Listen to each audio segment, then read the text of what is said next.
तो साथियों, मैं राकेश और आप देख रहे हैं हमारा यूट्यूब चैनल। आज हम आपको कोई न्यूज नहीं दिखाएंगे।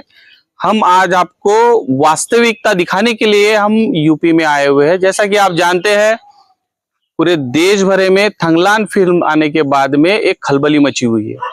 ये ऐसी फिल्म है जिसके पोस्टर दिखाने के लिए भी लोग डर चुके थे और इसका असर ऐसा रहा कि उन्हें पोस्टर भी लगाना पड़ा और फिल्म भी पूरे देश भर में दिखानी पड़ी।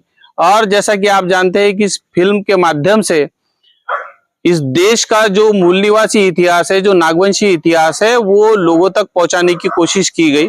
और इसी इतिहास को, इस इतिहास के क्या साक्ष्य है, ये सारे साक्ष्य बताने के लिए आज हम हमारे पास आपको यहाँ तक लेके आए हैं। आज हम आए हैं जेतवन। जैसा कि आप जानते हैं, जेतवन यही वही परिप्रेक्ष्य है जहां पर में अनाथ पिंडक जी ने बुद्ध को सोने की 80 रुपयों से करीब 65 एकड़ जो जगह थी वो उन्हें दान की थी। और यहाँ पर में करीब 12 से ज्यादा जो वर्षावास है तथागत गौतम बुद्ध ने अपने जीवन काल में यहाँ पर में किए थे। और ऐसा कहा जाता है कि बुद्धा के जीवन काल में सबसे ज्यादा वर्षावास जो है इसी क्षेत्र में हुए हैं। जैसा कि आप देख सकते हैं, सामने में यह जो स्तूपा है, ये अनाथ पिंडक जी का स्तूप है। और इन्हीं के द्वारा ये जो जेतवन है वो उस समय के तत्कालीन राजा से उन्होंने खरीद कर लोगों को, तथागत गौतम बुद्ध को ये जेतवन, ये परिसर उन्हें दान किया था। और बाद में वो इतिहास में अजरा अमर हो गए। तो आप देखिए कि किस तरह से उनका ये जो स्तूप है, ये ईसा पूर्व 1ली शताब्दी का स्तूप यहाँ पर में मिला है। अभी हम अंदर चलते हैं।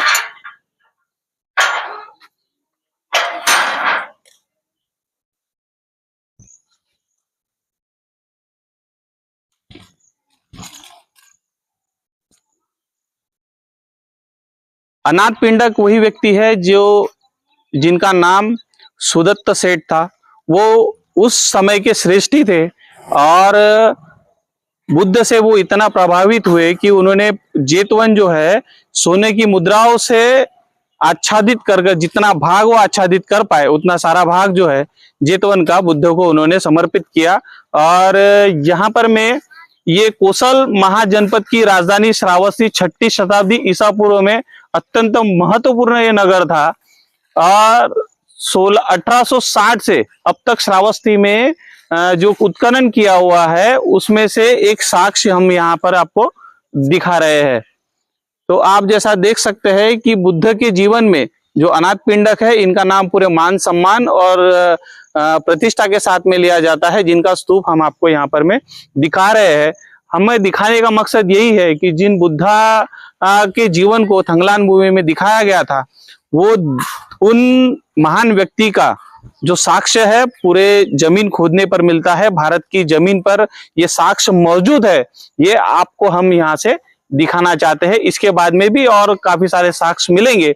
बुद्धा का जन्म कहाँ हुआ, बुद्धा जो थे वो कहाँ कहाँ गए, ये सारे साक्ष्य हम आपको दिखाने का इस जर्नी में हम कोशिश करेंगे। हमारे साथ में बने रहिएगा। और तो साथियों, एक और ऐसे महान व्यक्ति जो बुद्धा के अनुयायी बने, अहर्त बने और निर्वाण को प्राप्त हुए, जिनका साक्ष्य हम आपको यहाँ पर में दिखा रहे हैं, ऐसे अंगुलीमाल जी जो है उनका यहाँ पर में ये स्तूप बना हुआ है।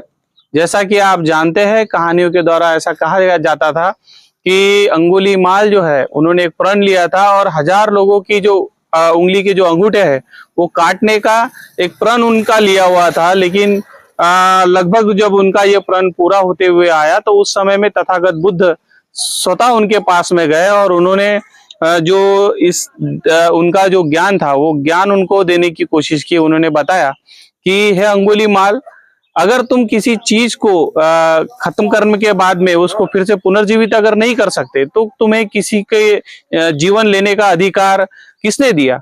या अगर आप किसी का जीवन ले सकते हो तो क्या तुम किसी को जीवन दे सकते हो? इस तरह का जब उपदेश तथागत गौतम बुद्ध ने अंगुलीमाल को दिया तो अंगुलीमाल का जो जीवन है वो पूरी तरह से बदल गया और वो एक बहुत बड़े भिक्षु बन पाए और अरहत बन पाए और उसके बाद में वो निर्वाण पद को प्राप्त हुए।